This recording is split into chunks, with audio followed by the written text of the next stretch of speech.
ओम नमो भगवते वासुदेवाय नमः। इस वर्ष की प्रथम एकादशी की आप सभी को हार्दिक शुभकामनाएं। भगवान श्री हरि विष्णु की कृपा से आप सभी की मनोकामनाएं पूर्ण हो, इसी शुभकामना के साथ स्वागत है आपका अपने YouTube चैनल भक्ति की शक्ति में।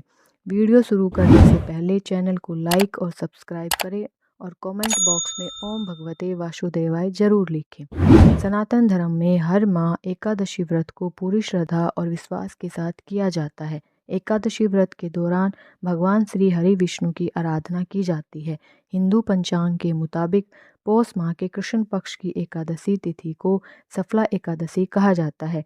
जैसा कि इसके नाम से ही स्पष्ट होता है, इस एकादशी का व्रत रखने से सभी मनोकामनाएं और कार्य सफल होते हैं और साल 2024 की पहली एकादशी 7 जनवरी को है।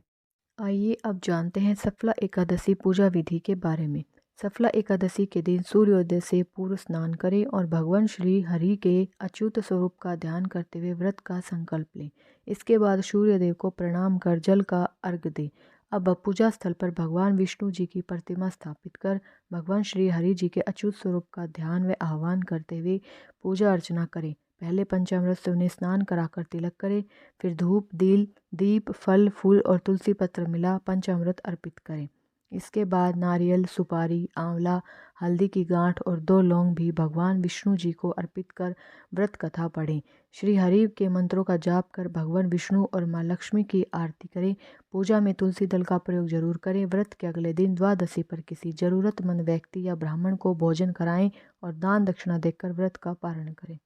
माना जाता है एकादशी का व्रत रखने से भगवान विष्णु प्रसन्न होते हैं और जीवन से कष्टों का निवारण करते हैं। धार्मिक मान्यताओं के अनुसार सफला एकादशी का व्रत रखने से व्यक्ति को सभी पापों से भी मुक्ति मिलती है और मन में अच्छे विचारों का विकास होता है।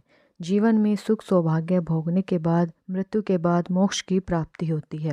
हिंदू पंचांग के अनुसार सफला एकादशी का व्रत 7 जनवरी रविवार के दिन रखा जाएगा।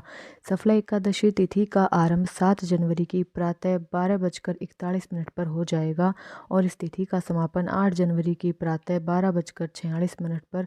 सफला एकादशी के व्रत का पारण का समय 8 जनवरी सुबह 7:15 से लेकर सुबह 9:20 के बीच रहेगा। पूजा विधि जानने के बाद अब बात करते हैं एकादशी पारण कैसे करें। एकादशी का पारण द्वादशी तिथि को सूर्योदय के बाद किया जाता है। यदि द्वादशी तिथि सूर्योदय से पहले समाप्त हो गई हो तो एकादशी व्रत का पारण सूर्योदय के बाद ही होता है। ये अवश्य ध्यान रखें कि एकादशी व्रत का पारण अन्न खाकर नहीं किया जाता। एकादशी पारण के समय तुलसी दल को मुंह में रखकर पारण करें। इसके पश्चात आंवला खाकर और पूजा में चढ़ाए हुए प्रसाद को ग्रहण कर व्रत को संपन्न करें।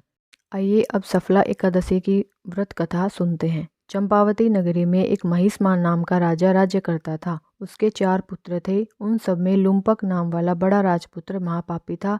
वह पापी सदा पर स्त्री और वैश्यागमन तथा दूसरे बुरे कामों में अपने पिता का धन नष्ट किया करता था। सदैव ही देवता, ब्राह्मण, वैष्णवों की निंदा किया करता था। जब राजा को अपने बड़े पुत्र के ऐसे कुकर्मों का पता चला तो उन्होंने उसे अपने राज्य से निकाल दिया। तब वह विचारने लगा कि कहाँ जाऊं, क्या करूं। अंत में उसने चोरी करने का निश्चय किया। दिन में वह वन में रहता और रात्रि को अपने पिता की नगरी में चोरी करता था तथा प्रजा को तंग करने और उन्हें मारने का कुकर्म करता। कुछ समय पश्चात सारी नगरी भयभीत हो गई। वह वन में रहकर पशु आदि को मारकर खाने लगा। नागरिक और राज्य के कर्मचारी उसे पकड़ लेते किंतु राजा के भय से छोड़ देते। वन में एक अति प्राचीन विशाल पीपल का वृक्ष था। लोग उसकी भगवान के समान पूजा करते थे। उसी वृक्ष के नीचे वह महापापी लुम्पक रहा करता था। इस वन को लोग देवताओं की क्रीड़ा स्थली मानते थे। कुछ समय पश्चात पौष कृष्ण पक्ष की 10वीं के दिन वह वस्त्रहीन होने के कारण शीत के चलते सारी रात्रि सो नहीं सका। उसके हाथ पैर अकड़ गए। सूर्योदय होते होते वह मूर्छित हो गया। दूसरे दिन एकादशी को मध्याह्न के समय सूर्य की गर्मी पाकर उसकी मूर्छा दूर हुई। गिरता पड़ता वह भोजन की तलाश में निकला। पशुओं को मारने में वह समर्थ नहीं था, अतः पेड़ के नीचे गिरे हुए फल उठाकर वापस उसी पीपल वृक्ष के नीचे आ गया। उस समय तक भगवान सूर्य अस्त हो चुके थे। वृक्ष के नीचे फल रखकर कहने लगा, हे भगवान, अब आपके ही अर्पण है ये फल, आप ही तृप्त हो जाइए। उस रात्रि को दुख के कारण रात्रि को भी नींद नहीं आई। उसके इस उपवास और जागरण से भगवान अत्यंत प्रसन्न हो गए और उसके सारे पाप नष्ट हो गए। दूसरे दिन प्रातः एक अति सुंदर घोड़ा अनेक सुंदर वस्तुओं से सजा हुआ उसके सामने आकर खड़ा हो गया। उसी समय आकाशवाणी हुई, हे राजपुत्र, श्री नारायण की कृपा से तेरे पाप नष्ट हो गए। अब तो अपने पिता के पास जाकर राज्य प्राप्त कर। ऐसी वाणी सुनकर वह अत्यंत प्रसन्न हुआ और दिव्य वस्त्र धारण करके भगवान आपकी जय हो कहकर अपने पिता के पास गया। उसके पिता ने प्रसन्न होकर उसे समस्त राज्य का भार सौंप दिया और वन का रास्ता लिया। भक्त शास्त्रानुसार राज्य करने लगा। उसके स्त्री पुत्र आदि सारा कुटुंब भगवान नारायण का परम भक्त हो गया। वृद्ध होने पर वह भी अपने पुत्र को राज्य का भार सौंपकर वन में तपस्या करने चला गया और अंत समय में वैकुंठ को प्राप्त हुआ। अतः जो मनुष्य इस परम पवित्र सफला एकादशी का व्रत करता है उसे अंत में मुक्ति मिलती है। जो नहीं करते वे पूंछ और सींगों से रहित पशुओं के समान है। इस सफला एकादशी के महात्म्य को पढ़ने से अथवा श्रवण करने से मनुष्य को अश्वमेध यज्ञ का फल मिलता है। आपको वीडियो पसंद आई हो तो वीडियो को लाइक करें और चैनल को सब्सक्राइब करें। ओम भगवते वासुदेवाय नमः।